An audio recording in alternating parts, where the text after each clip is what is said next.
Welcome to the Side Action Podcast, the sports gambling show that covers everything in the world of sports betting from A through Z. We'll cover the four major sports, as well as anything and everything in between worth some action, and will increase the size of your bankroll. And here we go. All right, welcome to the Side Action, episode 17 of season 5. My name is Jim Weglars, aka Wegs. You can follow me at Wegspool on Twitter and on Instagram. And I'm Steve Roberts, aka Action. You can follow me on Twitter at 31sroberts. Follow the podcast at Side Action Pod on Twitter and Side Action Podcast on Instagram. So, Action, first of all, congratulations on the Calcutta and the plus 550 in the World Cup. You did great. Thank you. Yeah, it was a really awesome World Cup final last Sunday. The back and forth play, especially in the second half and the extra time, was really enjoyable. There were moments where I couldn't sit down. I was standing in front of the TV. So it was great. Yeah, I don't know. I'm sure that there have been finals that go to PKs and all that kind of stuff. But the way it kind of transpired, I mean, Argentina was kind of dominating, and then France came back. And what was this guy? Mbappe? What was his name? What's his name? Kylian Mbappe. Mbappe, yeah. He scored 2 goals back-to-back really quick. And then the great save, and that was in extra time? Yeah, like it was the 123rd minute, I think. It was probably one of the last kicks of the ball. France could have won it right then and there, and that was an amazing save. Amazing save, and I don't know but that keeper, when he won the golden thing, he was walking around his... I saw that. The Qataris were like, we're not inviting you back. Yeah, you're not coming back. But hey, he got it done, so congrats. How was the rest of your weekend? And you're in Arizona right now? Yeah, the rest of the weekend was nice. We just kind of relaxed. That was the weekend. We went down to see my niece, Emma. So we did that Saturday and then came back. So it was a really fun weekend, all around 24-hour trip to Indy, and then the World Cup final, and then NFL football. And now we are here in Scottsdale for a couple of days with my brother-in-law and his girlfriend, and then we're going to go up and visit my in-laws for Christmas. That's awesome, man. Yeah. Great. It's good to get out of the Midwest. Action, as you know. Yeah. As I was discussing before the pod, it's minus 4 degrees. It's up from minus 6 from earlier this morning with a wind chill of minus 30. So it is a little chilly in the upper Midwest, a little snow action. Don't worry, my dad is messaging me about Colorado weather, and it's always worse, but then he tells me it's going to be 50 on Monday. I'm like, it's not going to get quite that warm here, Dad. Yeah. Thanks for the notification. But I had a good weekend. I had a good weekend. We had a happy hour on Friday. That was fun. We had a good turnout, the holiday happy hour, and then on Saturday I had 2 different parties. And you'd be proud of me, Action, proud of your co-host. I only had 3 drinks on Saturday, but I was out like 6 hours. So look at that. I was controlled because I played volleyball like 8 in the morning. I missed most of the World Cup final. But yeah, it was a good time. A lot of celebrations, birthdays, stuff like that. So now we're just kind of hunkered down. My daughter came home, and I'm sure she's really happy to be back in the freezing cold weather and locked up at the house for days. Well, that sounds nice. The key is moderation. Sounds like you're on it. Yeah, I'm not good at that because I'm a yes man, as you know. I'll say yes to any shot. And Friday was like that. Friday was a little banged up for volleyball. It was, people, when you're the host, they want to give you a shot. I'm like, sure, why not? Next thing you know, I've barely eaten any food, and it's 12:30, a.m. You've been drinking since 5 p.m. and you pass out. You wake up with a headache. Actually, it happens. You got to watch yourself. Of course. Yeah. So anyway, let's dig into what happened last week in Week 15. We didn't have a great week, but we'll get on that more. So let's go over the injuries first. These are kind of big for our handicaps this week. First of all, Jalen Hurts for Philadelphia. He kind of landed on. The Bears actually played pretty tough. They did cover that number. But it was never in doubt, to me, the outcome. But Hurts kind of got banged up on his shoulder. It looks like he's out. You're listing doubtful. I think he's out. You got the Minshew mania coming in there with the stash. I know you love Minshew.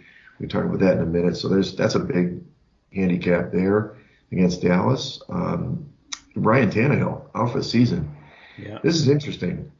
So that's out for the regular season, or is he out, period? Well, I don't think they're going to make the postseason. So I think I read that he's out at least through the remainder of the year. That's a good question, though. I don't know the exact nature of the injury. I think it's ankle in some fashion. Yeah, I mean, and of course we get the ambulances here at the Edgewater studio. You're welcome. But, after last night's win with Jacksonville, I mean, they're really only a game back. Half game. Yeah. Half game, right. I mean, assuming they, So wait, I thought there were 2 games back going into this week, no? Are they one game? One game. Okay. And they have the tiebreaker now, having won in Tennessee already. They play in the last week of the season in Jacksonville. So right. I think the Jaguars are in firm command.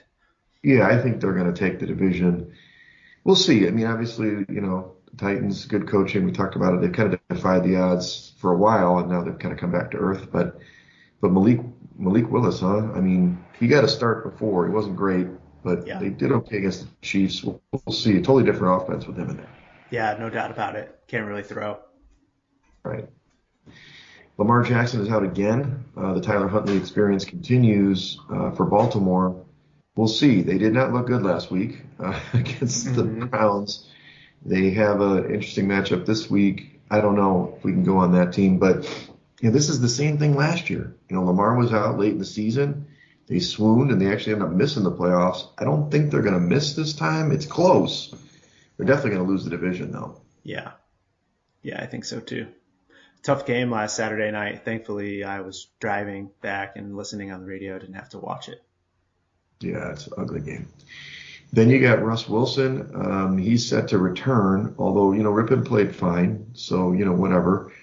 At least they know they've got a capable backup. We'll see if Russ Wilson plays better. I mean, he's got to earn that contract at some point. Yeah. But they've played a little bit better in the last couple of weeks. And then you've got Jonathan Taylor. He's out for the year. He got hurt in that crazy game that I don't think I referenced it in the in the write-up. The biggest comeback in the history of the NFL. Sorry about that action. Your Colts up 33-0 at halftime. And Matt Ryan has been on the worst of it a couple times here. But wild game. I mean, Obviously the Vikings came, raging back and ended up winning in overtime. Didn't cover the number, but Jonathan Taylor got hurt in that game, and that whole just Saturday did not win his namesake. But I don't know. The Colts had a weird season. Yeah, in the end, I think it's probably better that the Colts lost the game. Mm-hmm. Going for draft picks now, there's no reason to win games like that this late in the season. Exactly. Well, let's go over the picks. We were on the Bills. They were playing Miami. I don't know about this Bills team. They were laying 7. We thought that they would do it. It wasn't as much of the weather angle. I just thought that they'd get a lot of revenge. Mm-hmm. Give Miami credit. I mean, they played well. They were up 29-21 late in that game, and then the Bills had to kind of storm back to win. There was snow late in the game to kind of slow down Miami, but I didn't really think it was, a laser light show passing attack for Miami. I think they just kind of dinked and dunked. They ran the ball pretty well. They played a good football game. So the Bills didn't cover winning 32-29, but, let's look at, Miami, how they're going to go for the rest of the season. Yeah, definitely impressed with Miami in that game. And I think the question for me is the Bills' defense. All season long we've had them near the top of the league, but giving up 29 points in that setting to the Dolphins, they are just not playing like the team that we saw earlier in the year. They slipped to 5 in DVOA, but it feels like they're a worse defense than 5 right now. I agree, 100%. I mean, they haven't played well in weeks, and I don't, ever since that, this was like the Detroit game when I just felt like they couldn't stop Detroit. If you've got a capable, offense, they're just, they're letting people move the ball. I mean, it's weird, but we'll see what happens. They've got the game against my Bears tomorrow, so we'll see what happens. We did get the Jags right. We're on the right side with the Jags. Jags were getting 3.5 at home. It may not have been the stripper angle. I'm not really sure, but either way, they were down big in this game, 27-10 against the Cowboys. And leave it to the Cowboys to blow another big lead like they did against Green Bay. And it was kind of a tidal wave. The Jags started really throwing the ball. Trevor Lawrence is playing great football right now. And then they force overtime and get that kind of pick six. But I don't know if I can't put my finger on it. I mean, we know that McCarthy's not a good coach. We know that. We always knew that. But this team has such talent, and they're able to get up to these leads, and they've got a great defense. I don't understand why they can't hold these leads. Yeah. I mean, another team where you have to question the defensive prowess because the last 3 weeks they're giving up points aplenty. 40 points to the Jaguars and almost 500 yards of offense and 7.2 yards per play on Sunday. Just a pitiful performance by the Cowboys defense. Agreed. We'll talk about them against the Eagles this week. We were wrong on the Panthers. I don't know what happened with this team. I mean, they're laying 2.5 at home against the Mitchell Trubisky Steelers, and Trubisky looked pretty good. He played pretty well. And offensively, they couldn't do anything. They lose 24-16 outright. The game really wasn't that close. So I just felt like, the Panthers, this AFC or NFC South is like the worst division ever in football, I think. They obviously lose an opportunity in the division, even though Tampa stinks still. But, that little run that the Carolina was on was turned back by the Steelers. So, and Mike Tomlin still can finish above 500, buddy. Yeah, that's true. 4 of 11 on third down, not helpful. I mean, the Steelers outgained them 325-209. It was a pretty dominating performance, I'd say. It was really the rushing game, too. Najee Harris is starting to look good again, and I think that really aided Trubisky. It did. It really helps. We had the Titans. They were +3 on the road against the Chargers. This handicap was perfect, actually. This is exactly what we expected. Low-scoring game. Titans were in it. They had a late drive, and I texted you when they scored that touchdown to quote-unquote tie the game. It was at 14-13 at that point. I'm like, they should have gone for 2. Then we can cover and go for the win. And then they end up just kicking the extra point and letting Herbert just make a couple good throws to get down in field goal range to win the game kind of in regulation, basically. I guess they did kick the ball off, but so this was a tough one. We got a push on this one because it was 20-17 for the Chargers, but right handicap, just a bummer that we didn't get the actual outright win on this one. Yeah, and Derrick Henry had a big game, over 100 yards on the ground, so that came to fruition. What can you do? We'll take a push, I guess. Yeah. Well, I put this one on here. What a weird game. What a weird weekend. We had the Minnesota game where it was just a crazy calamity on Sunday or Saturday evening or whatever, or Saturday afternoon, I guess that was. And then you got the Patriots. The Patriots are getting beat pretty soundly in the first half. Then they go on a 21-point run to take a 24-17 lead in the fourth quarter in complete control. Ramondre Stevenson was running all over this team. They were stopping the run, Josh Jacobs, which was our handicap originally. Patriots getting the 2.5 at the Raiders. But there was a lot of people on the Raiders, and what did they do? They had this late drive, kind of like the Denver game. Late drive, scored a touchdown, very questionable touchdown. The guy was clearly out of bounds. Yeah. But they still got ruled the touchdown, tie the game. Patriots have the ball. Just run the clock out, take a knee. Stevenson runs through the middle. I mean, it wasn't like the Raiders were trying to, let him go through the middle. But then he laterals the ball to Jacoby Myers.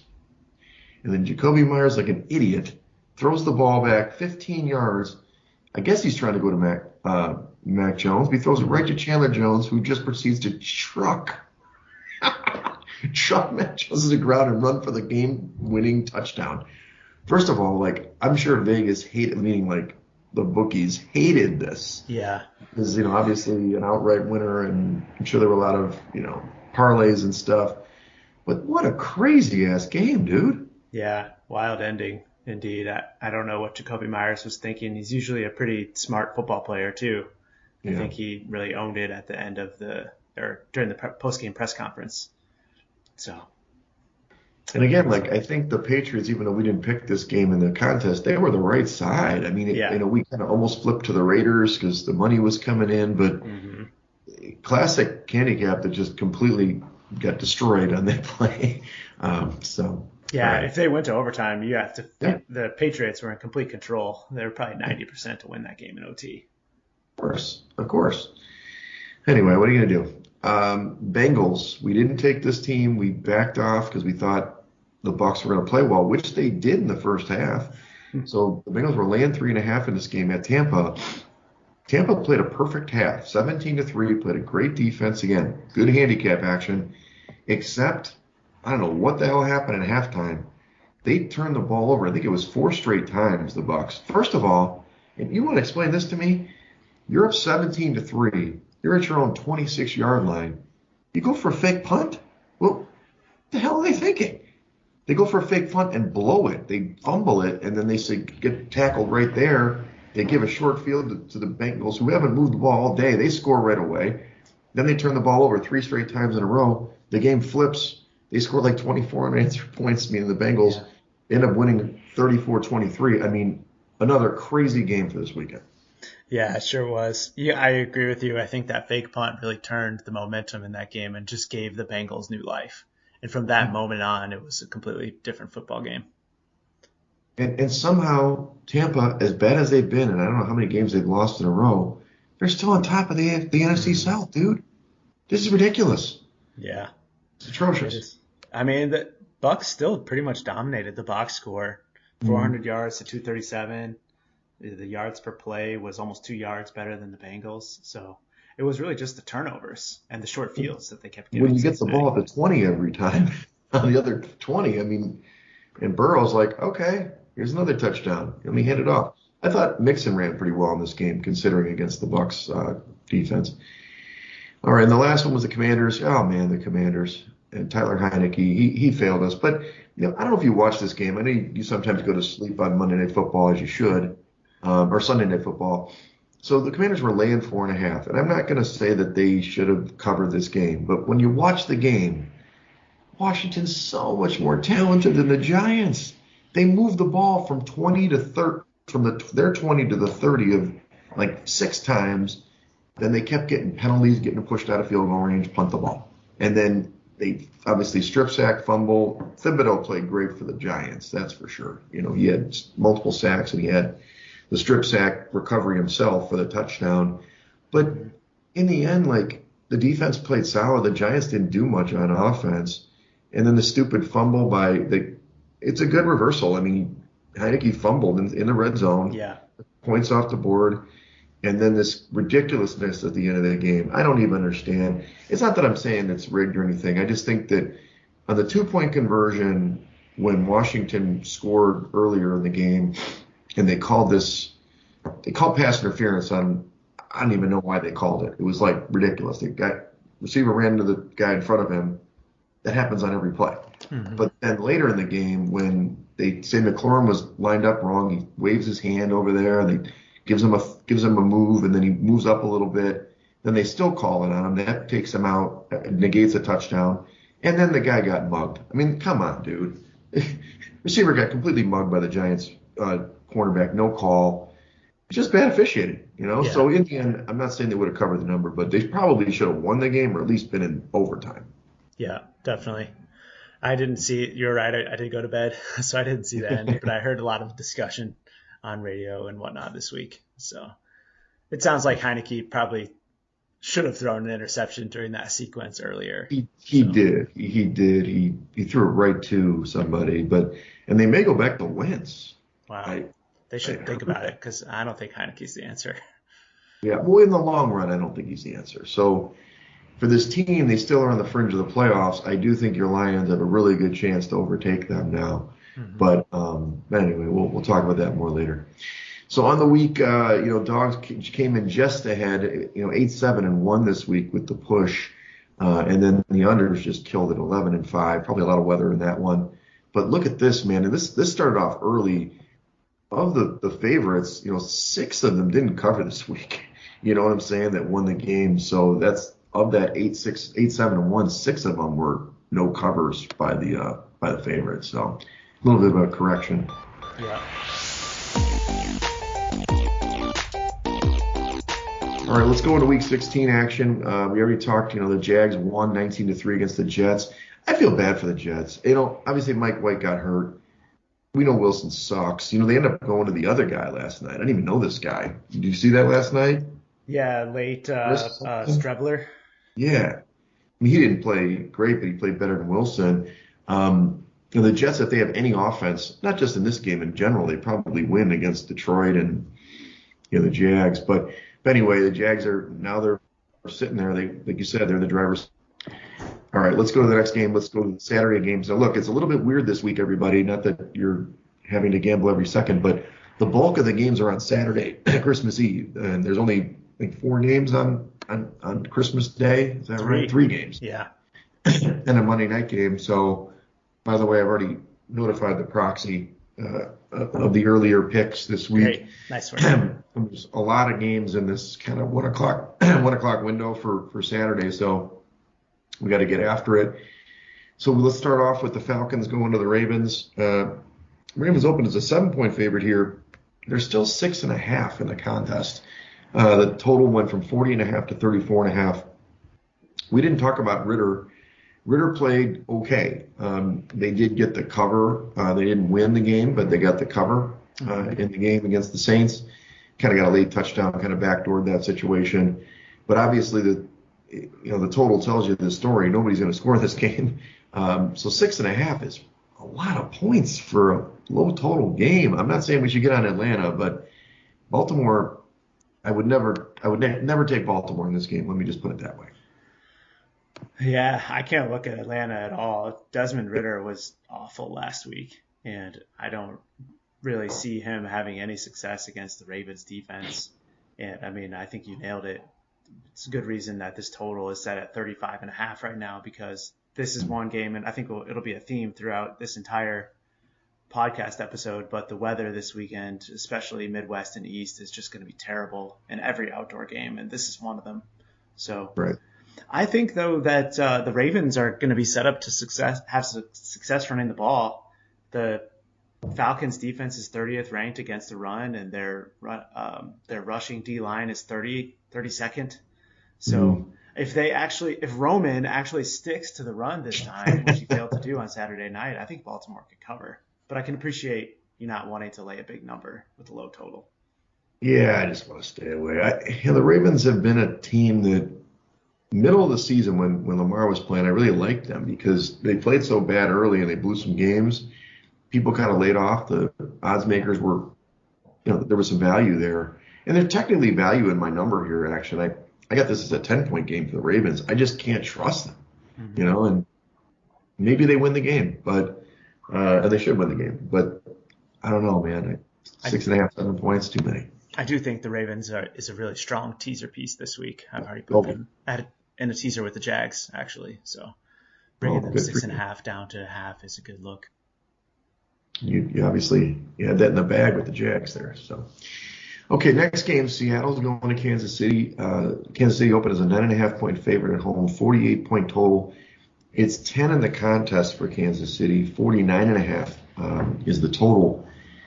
We nailed it last week. We didn't even talk about this. The Chiefs, maybe they shouldn't have won. They won the game. They won in overtime against the Texans. So the Texans are playing a little better, and they can't cover these numbers. But Seattle's not a team I trust. We talked about this last week. They blew it. I mean, San Francisco dominated them, but God, 10 points. I don't like either side is what I'm saying. I think Kansas City, I would probably go with Kansas City, even though I'm sure you're going to say that the dog has value, but Seattle is not a team that I'm going to bet on ever again this year. No, I agree with you. I am not interested in Seattle right now. They've lost 5 in a row now against the spread. And this is a team that's trending downwards, including the quarterback, Geno Smith. For as hot as he started earlier in the season, he's been equally cold the last several weeks. So I don't think that they're going to just snap back and cover a big number here. Although, in the same breath, we've talked an awful lot about how Kansas City struggles to cover these double-digit point spreads as well. So I agree with you that it's probably a pass. With Walker back, he played pretty good last week a little bit. So I think if he's back, maybe they can run the Chiefs. But it's the defense for Seattle. They can't stop anybody anymore. So I think Kansas City's going to put points. Yep. All right, here we go. Texans against the Titans. As you mentioned, we know Malik Willis is starting, and the Texans somehow put together 2 very good games. They just keep changing the quarterback, too. It's like it was Mills last week. Whoever they want to put in there. It's like a quarterback competition. So Yeah. Titans open as a 7-point favorite, now down to 3.5. The total's gone from 40 to 35.5. Wow. Big move on the total. I'd probably be over here. Do you think this is a weather-related move? Yeah, it is. There's going to be single-digit temps in Tennessee this weekend, also Saturday, that is. And I think this one, much like many of the other totals in the league, is mostly due to weather, but it's also because of the Tennessee offense. I mean, Malik Willis has got to be at least a 6 or 7 point downgrade in the numbers, and you're seeing that reflected in the point spread. In fact, I show that Tennessee is about a 1.5 better on a neutral, so I think going through the 3 to 3.5 shows a little bit of value to the Texans, but I'm not sure I want to touch them either. This two quarterback system has been somewhat good, but I'm not sure that it's going to continue up against Vrabel and their coaching staff. Remind me again, isn't Houston terrible against the run? Yes. Yeah, they are. Henry's going to have 200 yards. It's whether how many times they score. Mm-hmm. I don't know. This is terrible this week. We got to pick some games, but I still want to stay away from this one too, actually. I'm sorry. Yeah, agreed. All right. Bills going to the Bears. The Bills open as a 9-point favorite on the road. 42-point total. It's to 8.5 now. 40-point total. This is going to be an actual freezer bowl, not like what they had in Miami, or against Miami in Buffalo. This is going to be a really cold game tomorrow. It's funny, my uncle's texting my dad. He got these stupid text chains. And my uncle's like, what? It's weird, the Bears, there's lots of tickets available for the Bears against the Bills. Game time to 10 degrees. It's Uncle Dave, he was just fucking around. But yeah, I mean, like, dude, this is bear weather, but this isn't a our cover numbers. We know that. And we know that the Bears offense with Fields is pretty good, but can you get on board? I guess I get on board the Bears here. It's hard for me to do that against this Buffalo team. Yeah, it is tough. But, you have to feel like this cold weather is going to suit the Bears a little bit better. However, Josh Allen has been really good in these cold weather games in his career, too. I mean, he's built like a linebacker, much like Justin Fields. And I think that both teams are going to have a similar game plan this week, just looking to keep the ball on the ground and run it against their foe. But I'm not sure that I can get there. I mean, they got to the window last week with a late score, but I feel like that this week against Buffalo, you're going to need a similar late game score from Justin Fields, and I don't know if I want to count on it again for back-to-back weeks. Right, because the other thing about cold weather, I mean, you may not have played in this. I haven't played in this colder weather, of course, but when I played in a little bit colder weather, I mean, those hits sting a little more, actually. Yeah. You're running the ball, you get a good sting. I mean, if anything happens to Fields, this handicap disappears, right? There's no chance. So definitely. Look at this, another stay away. Agreed. Right, let's go with the next. The Bengals are going to the Patriots. Bengals open as a 3-point favorite. 40-point total on the road at the Patriots. Now they're flat 3, 41.5-point total now. Again, this is probably a weather total, I suppose. So at some point, the Bengals will not cover a number. At some point, I think they're like 18-4 in their last 22 games or something crazy. Yes. But is this just a trap? Because I don't know. I'm not saying that like the numbers tell you that actually in my numbers that the Patriots are the side, right? Mm-hmm. But I don't believe that. Like I don't believe that in watching these two teams. And I don't know if that terrible play by the Patriots is a deflating thing last week. It could literally knock them out of the playoffs. The Bengals are playing great. I don't think they care where they play, how they play, who they play. 3 points is nice, right? So talk to me. I like the Patriots in this game. I'll admit I bet them personally at 3.5, and now in the contest, the 3 paints a slightly different picture. Right. But I think that the coaching staff for the Patriots are going to be able to help this team get over what was the debacle last week, and I don't really factor that into the handicap here. And I think offensively, I mean, the the Patriots have been terrible, obviously, lately offensively, and I don't Yes. think that's where this game is going to be won. But it's on the defensive side of the football where I think the Patriots are set up to stop the Bengals.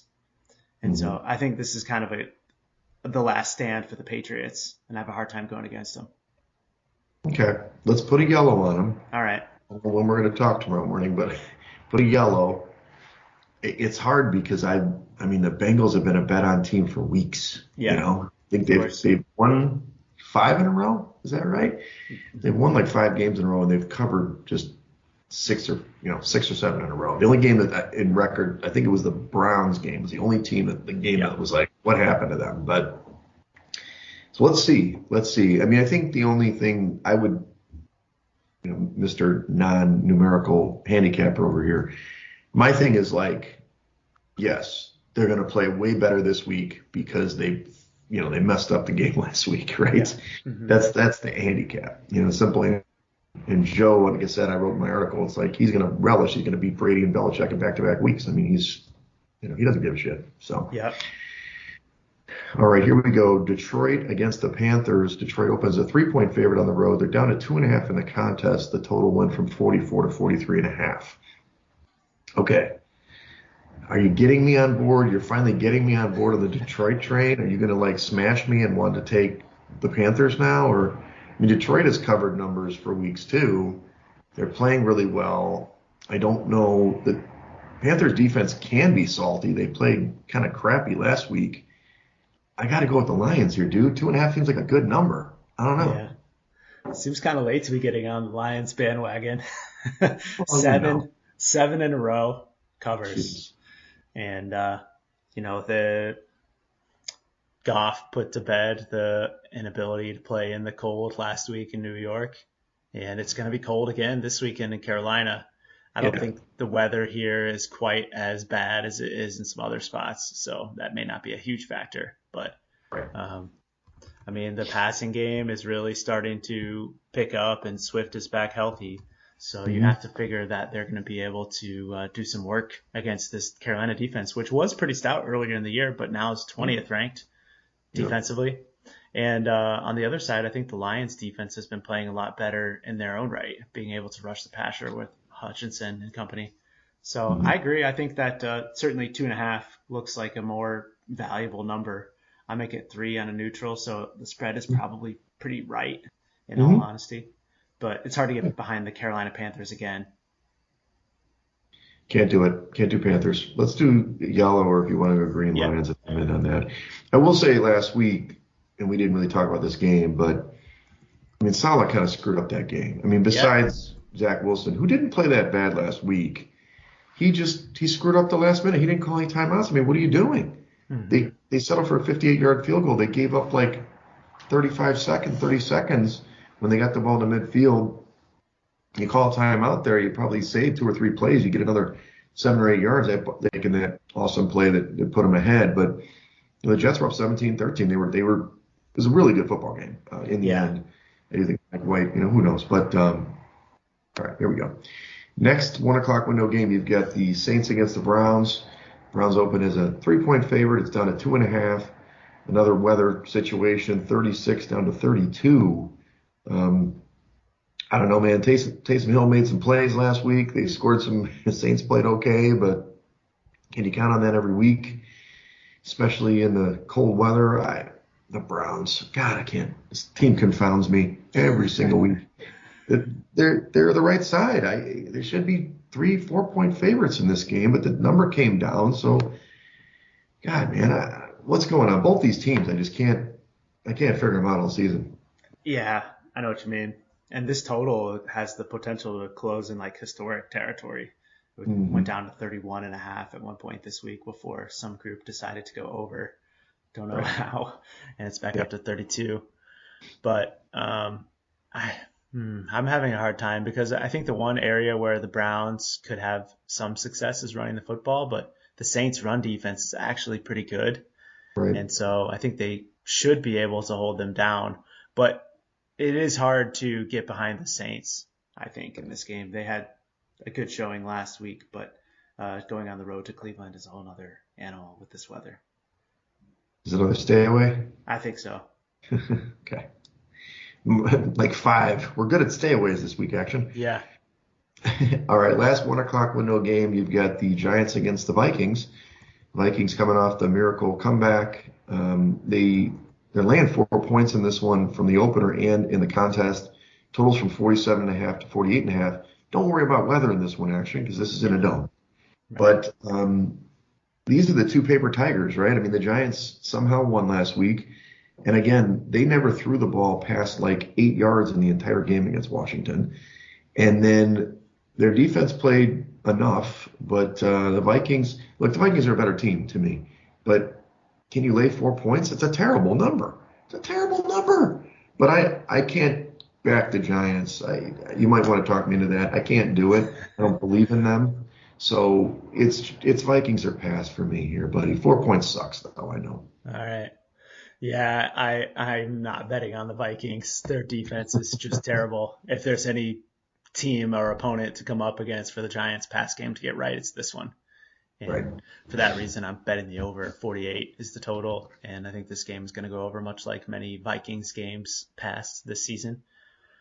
And I think that 4 is too big. I don't think the Vikings are a team with a negative yards per play differential that's capable of covering a number like this. So I think it's Giants or pass for me. Maybe we should pass. I think we should pass. These two of the whatever, man. I mean, both these teams just confounding to me. A lot of games like that this week, buddy. Yeah, it's true. Okay, let's go to the 4 o'clock window on Saturday. Right when you're getting your Christmas Eve dinner together. 4 o'clock, you've got Washington going to the 49ers. The Commanders, I'm assuming the 49ers opened as a 7-point favorite. In the contest, it's 7-point favorite. Total went from 40 down to 37.5. Not weather related, just teams. So, the Purdy train, he played pretty well against Seattle. Seattle's defense stinks. The Commanders' defense is much better than Seattle's, but I don't think they can score. They can't score against anybody. Even against not good defenses, they're playing the best defense now. So, man, 7 points is a lot, but I'd be on San Francisco here, dude. Yeah, I agree. I think that your handicap is spot on. Just looking at the disparity between the Washington offense and San Francisco defense, and it's a pretty wide chasm. So you have to figure that defensively, San Francisco is going to be able to stop Washington, just like the Giants did last week.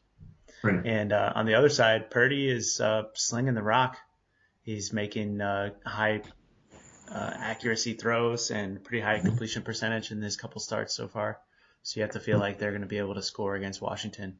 I did read that Chase Young is supposedly coming back this week after we talked about it for like 6 weeks. 3 weeks. Yeah. But I'm not sure that he's going to have much of a factor. He'll probably play just a handful of snaps, I would bet. I should have guessed. Yeah, and they'll run the ball at him. I mean, I actually thought last week Saquon, who had a great game on Sunday night, I mean, they couldn't stop that dude, and they were running the same play over and over. Yeah.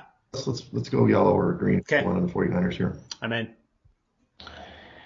The other 4 o'clock game is only 2 on Christmas Eve. You've got the Eagles going to the Cowboys. So, let's talk about this handicap or about the spread first. It opened as the Cowboys -1 at home. Now it's 5.5 in the contest. Right now, the total went from 50.5 to 46.5. Now the main handicap is because of Hurts being out. But look, I'll just say it out loud. I'm on the Eagles in this one. Well, especially at the 5.5. Obviously, there's been money that's come in on the Eagles to knock it back down to 4. So I don't know what the right number is with Hurts being out. I have this game, I don't know the Hurts handicap. I had this game basically what they had at 1, right around 1 or pick, with Dallas at home. So what's his number to the handicap? That's a tough question to answer because they're like so totally different quarterbacks. Right. The 1-yard sneak play might be out of the playbook now. That's a huge, huge bonus that the Eagles, like every single 4th and 1 is basically a win for them.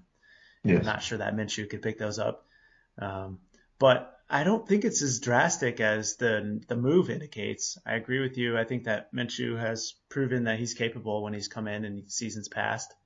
I did see that he had to leave the team midweek this week. He spoke at his former coach Mike Leach's funeral, and Right. so that may impact his ability to fully prep for this game on some level. So that's a small factor. But I do think that there is some value on the Eagles side here. And I like the over, too. I think that the move down from 50 to 46 was a little too much. And I'm betting this game over as well. Well, yeah, the Cowboys haven't been playing good D. Now, I guess the other thing I want to discuss, just because, so before we get on board with the Eagles all 100%, so the Eagles have locked up the division, right? Or have they not done that yet? I'm not sure. I guess they probably haven't done it. They've definitely they have a commanding lead now. I guess if they win, I thought that they already did lock up the division. So the Cowboys actually are in the playoffs already. They don't even have to win another game. Yeah. But let me just check this here. Standings. If it has a Z, they have locked up the division. As an X, what does that mean? I'm going to read this game. They clinched a playoff berth. So I guess they haven't technically clinched the division. So yeah, I think it's probably a 3-game lead with 3 to play, right? And so they win the game they're in. Yeah, right. And if they beat them, then they'd split. So okay, so unlike the Vikings and the 49ers who have locked up the divisions, they're in the playoffs, and it's really about the seeding now. So there's still something to play for. That's good. Yeah. That's good for a handicap. Mm-hmm. Right? I mean, it says I don't care. We need to get picks right, but I think we should highlight the Eagles if you're on board.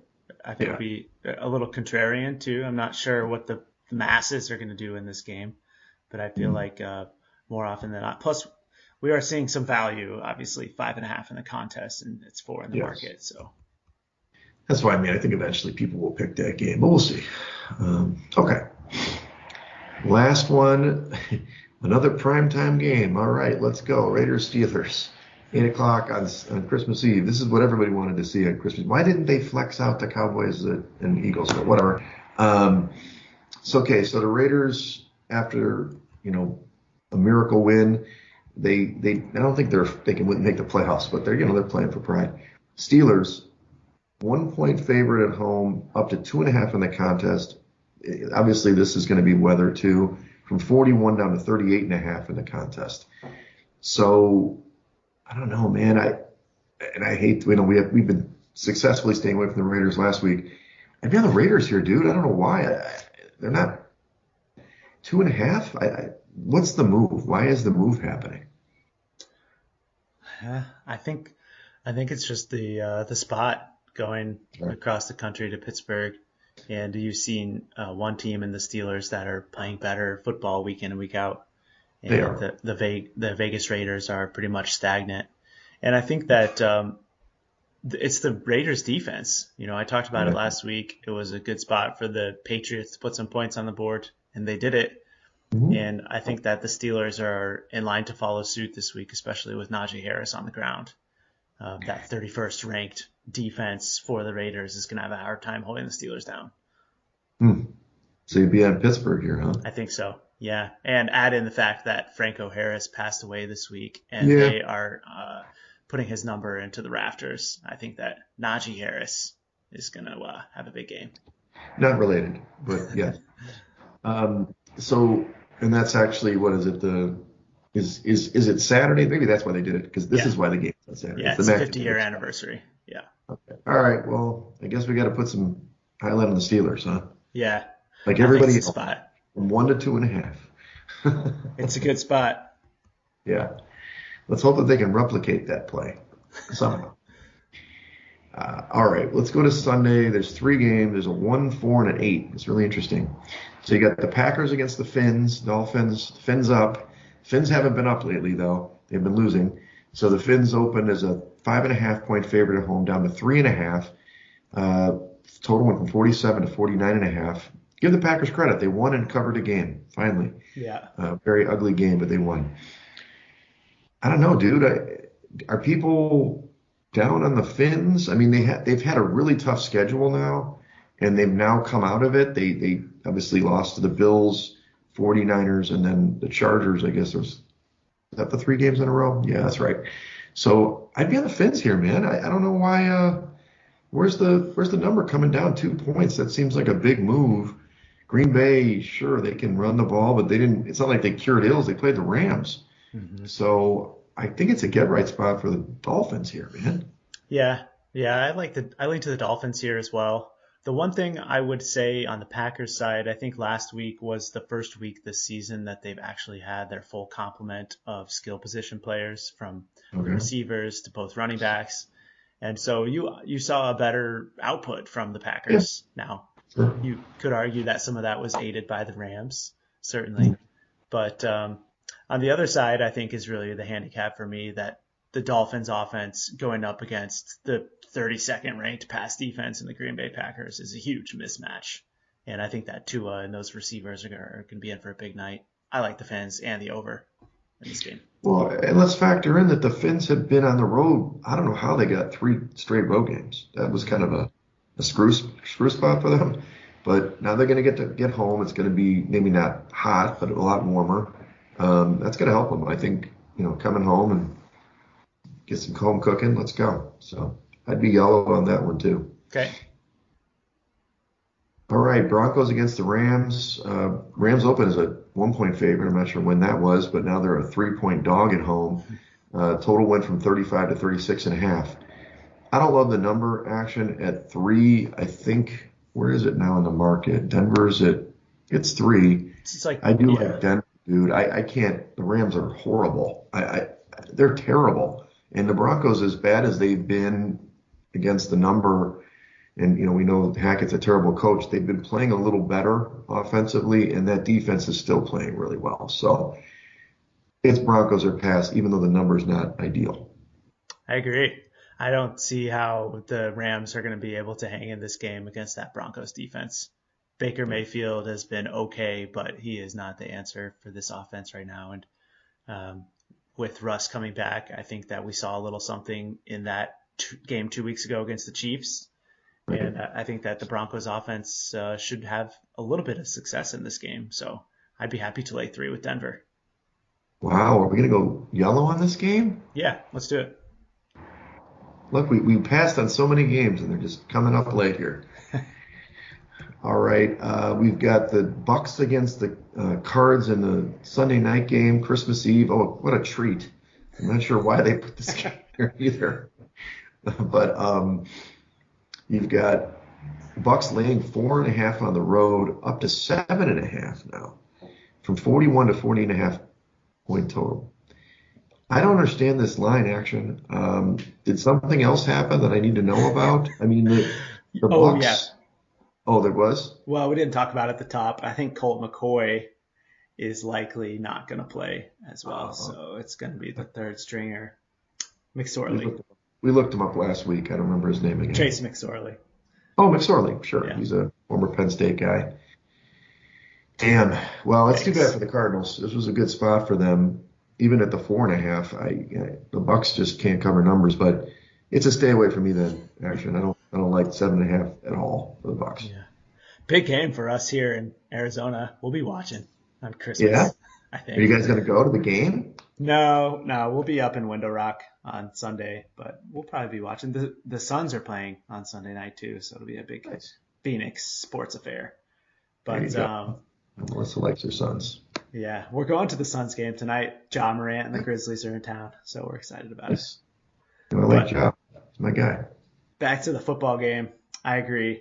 There's no way that I could play the Cardinals, and I don't think the Bucks can score enough to cover 7.5. So this is a straight pass. There we go. Thank you.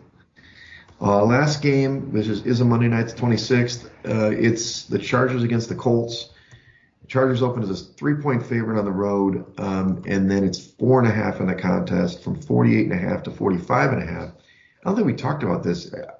Matt Ryan's not starting this game, right? Correct. Yeah, another good point. Yeah, it's going to be Nick Foles. Nick Foles, the former Super Bowl MVP. BDN. Big Dick Nick, sorry. I had a text. Zach Suter, Rainmaker, he's always about BDN. He's like, BDN, yeah, baby. Everybody loves the BDN. So does that make a damn bit of difference? I mean, obviously the spread expanded a little bit. I don't love the Chargers laying 4.5. I mean, Yeah. on the road, but they're better than the Colts. I'd be happy to pass on this one too, actually. Yeah, I agree. I think there's some value to the Colts, but with the unknown of Nick Foles coming in, I mean, who knows what kind of football shape this guy is in.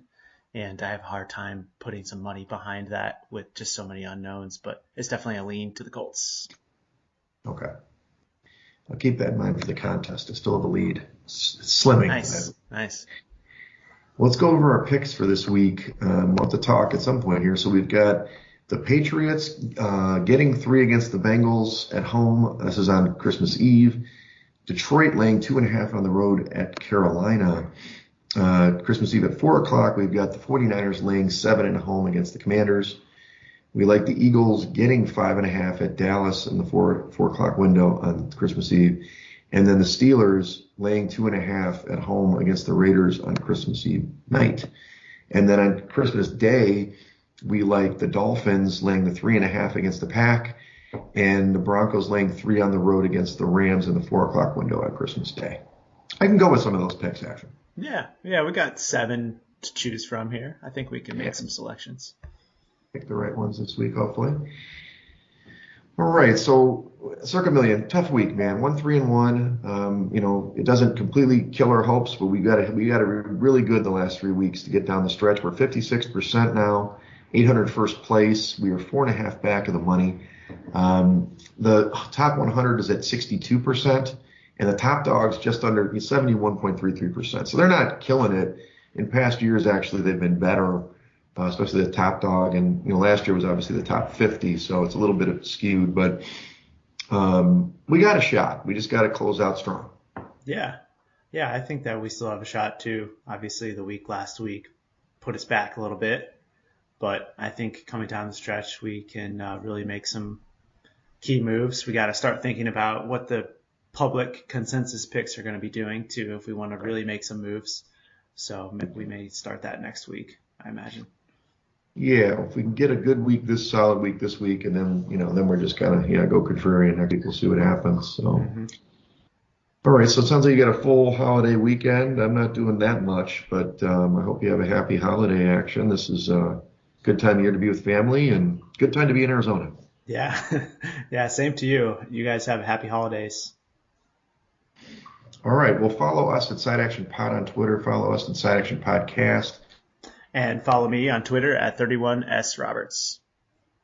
All right. Good luck, everybody, and happy holidays. That's a wrap for this episode of the Side Action Podcast. We appreciate all of your listens, and thank you for joining us. We'll see you all again next week on Thursday for some more hot picks and side action.